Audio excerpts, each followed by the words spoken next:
অবশেষে দীর্ঘ অপেক্ষার অবসান ঘটিয়ে শুরু হলো বিশ্ব ফুটবলের 23তম আসর। 40 দিনের এই মহাযজ্ঞের আনুষ্ঠানিক উদ্বোধন হয় মেক্সিকো সিটির ঐতিহাসিক আজতেকা স্টেডিয়ামে।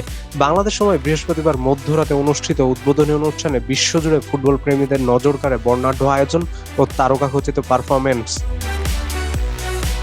উদ্বোধনী মঞ্চে বিশ্বখ্যাত শিল্পী শাকিরা ও নাইজেরিয়ান তারকা বার্না বয় পরিবেশন করেন এবারের বিশ্বকাপের official song Dai Dai let's go, যা পুরো স্টেডিয়ামকে উৎসব মুখর করে তোলে। মেক্সিকোর ঐতিহ্য, আদিবাসী সংস্কৃতি, লোকজ শিল্প ও বিখ্যাত পাপেল পিকাডোস শিল্পের মাধ্যমে উদ্বোধনী পর্বে দেশটির সমৃদ্ধ সংস্কৃতিকে বিশ্ব দরবারে তুলে ধরা হয়। একই সঙ্গে মেক্সিকোর জনপ্রিয় রক ব্যান্ড মানার পরিবেশনায় শুরু হয় সঙ্গীতের মূল পর্ব।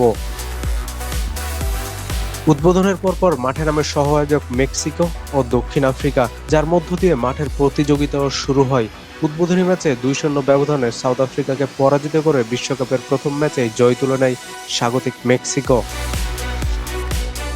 মেক্সিকো সিটির পাশাপাশি কানাডার টরন্টো এবং যুক্তরাষ্ট্রের লস অ্যাঞ্জেলেসেও আলাদা আলাদা উদ্বোধনী আয়োজনের প্রস্তুতি চলছে, যা আজ ও আগামীকাল অনুষ্ঠিত হবে।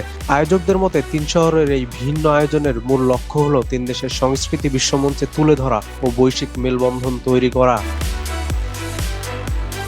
মেক্সিকোর প্রেসিডেন্ট ক্লাউডিয়া শেইনবাউম উদ্বোধনী আয়োজনের নিরাপত্তা ও প্রশাসনিক সহায়তা নিশ্চিত করতে বিভিন্ন নির্দেশনা দেন, যার মধ্যে ছিল শিক্ষা প্রতিষ্ঠান বন্ধ এবং সরকারি কর্মীদের ঘরে বসে কাজের ব্যবস্থা।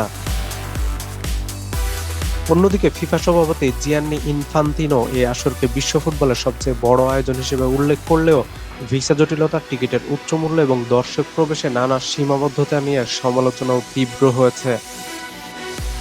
বিশ্বকাপের অধিকাংশ ম্যাচ যুক্তরাষ্ট্রে অনুষ্ঠিত হয়। অভিবাসন নীতি ও ভিসা প্রক্রিয়া নিয়ে বিতর্ক তৈরি হয়েছে, তবুও সব বিতর্ক পেছনে ফেলে শুরু হয়েছে the greatest show on earth.